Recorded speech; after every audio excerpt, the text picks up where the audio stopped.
बुजुर्गों, दोस्तों और हमारे आज के जलसे के रहनुमा भाई आरिफ मसूद साहब, शहर के हमारे सारे ही यहाँ जिम्मेदार मौजूद हैं। मेरी अखबार वालों से दरख्वास्त है, आप तशरीफ रखें, सब आपकी बाइट भी हो। हिंदुस्तान का संविधान भी बनाया और उसमें भी बहुत अमेंडमेंट हुए।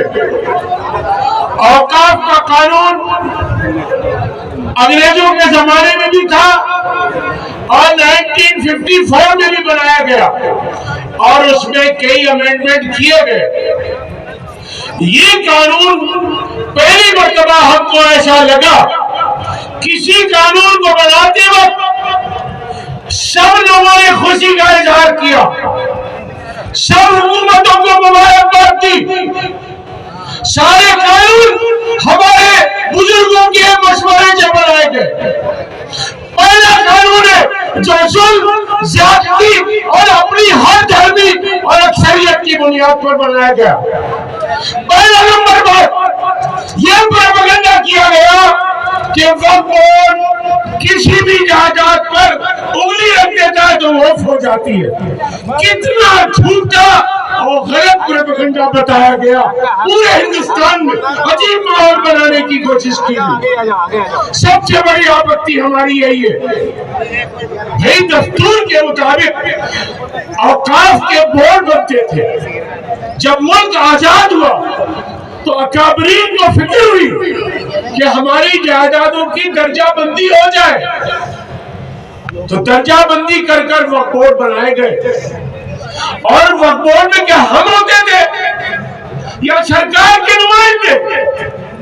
जो पिछले कानून थे उसमें भी जरूरत जिसके मुताबिक लोग रजिस्ट्रेशन सूबाई हुकूमतों के जरिए वक्फ कमीशन के जरिए कराया जाता रहा है। कोई किसी मुसलमान ने नहीं किया है। वक्फ का कमिश्नर जो वक्फ बोर्ड का आदमी नहीं होता है, वो हुकूमत की तरफ से अपॉइंट होता है। ये कहा गया कि अदालतें, ट्रिब्यूनल, उसकी कोई अपील नहीं होती। झूठ फैलाया गया। अरे भाई, मुल्क में बहुत ट्रिब्यूनल है। काम को आसान बनाने के लिए रेलवे के ट्रिब्यूनल है, मुख्तलिफ मामलात के ट्रिब्यूनल है, वो बनाए गए। और उसमें यह प्रोविजन था कि अगर वो फैसले से जो भी पसंद नहीं करता वो अपील करे, हाई कोर्ट में जाए, सुप्रीम कोर्ट में जाए। ये भी गलत प्रोपेगेंडा कराया गया।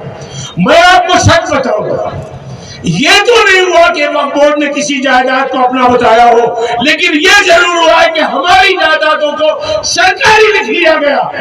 बेशुमार कब्रिस्तानों को सरकारी लिख लिया गया। एक मंदिर मुल्क में ऐसा नहीं है जिसमें जो 2000 साल का हो या 10,000 साल का हो उसमें पूजा नहीं होती हो। लेकिन मेरी सैकड़ों मस्जिदों में नमाज नहीं हो रही है और डिपार्टमेंट का कब्जा। और एक बात बताएं, कोई बादशाहों की बनाई भी नहीं है, गरीबों की भी है, नवाबों की भी है। भोपाल जैसे शहर में तो रुस्तम हम्माद की भी मस्जिद है और चचा बाबा जी की भी मस्जिद है। ये गरीबों ने बनाई है। सागर में जाइए, एक मस्जिद और मकान गरीबों ने दिए। अरे हम तो सब्र करते हैं, हमारे बड़े हमें बार बार सब्र की तलकीन करते। हमारी जायदादें छीनी जाती रही, हमारी मस्जिदें छीनी जाती रही, हमारी मस्जिदें शहीद की जाती रही। हमारे बुजुर्गों ने बर्दाश्त किया। हम इस्लाम चाहते हैं, हम अमन चाहते हैं और पूरी हुकूमतें भी अमन चाहती हैं। लेकिन अच्छी तरह हुकूमतें सुन ले, अमन इंसाफ के बगैर मुल्क में कायम नहीं हो सकता। अगर अमन लाओगे तो इंसाफ जरूरी है, और जब इंसाफ होगा, आप बाहर से कंपनियों को बुलाते हो कि वो यहाँ पैसा लगाएं। अरे इतना खूबसूरत मुल्क है, इतना बढ़िया मुल्क है, यहाँ टूरिज्म के लिए दुनिया के लोग आ सकते हैं, इलाज के लिए लोग आ सकते हैं, पढ़ने के लिए लोग आ सकते हैं। आप हमें दर दर भटकवा रहे, जो कानून बनाते हैं یہ لوگ اس ہر قانون میں خامیاں ہوتی ہیں. انہوں نے کسانوں کا قانون بنایا، بے شمار کسانوں نے اپنی جانیں دے دی.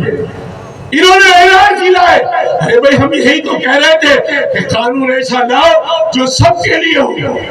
پہلی مرتبہ ملک میں پورا، میں کہہ رہا ہوں 80 کروڑ 90 کروڑ لوگ اس قانون کے خلاف ہیں. صرف مسلمان نہیں، ہندو بھی.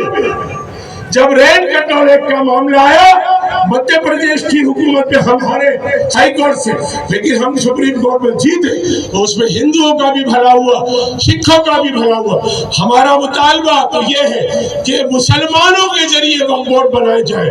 شرومنی گرودوارا پربندھک جس طرح سے الیکشن سکھوں کے ذریعے ہوتا ہے، مسلمانوں کے ذریعے وقف بورڈ کے ممبر چنے جائے. یہ ہمارا مطالبہ ہے. آپ اپنی منمانی کرے جا رہے ہیں. ارے بھائی اتنی سی بات ختم کرنا چاہوں گا. ہمارے سب لوگ ناراض ہیں، آپ بلائیے، بات کریے.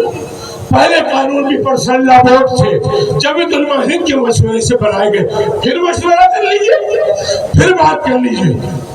اگر آپ نے ہماری بات نہیں مانی تو ہمارا احتجاج تیز اور تیز اور تیز تر ہو جائے گا. تو آخر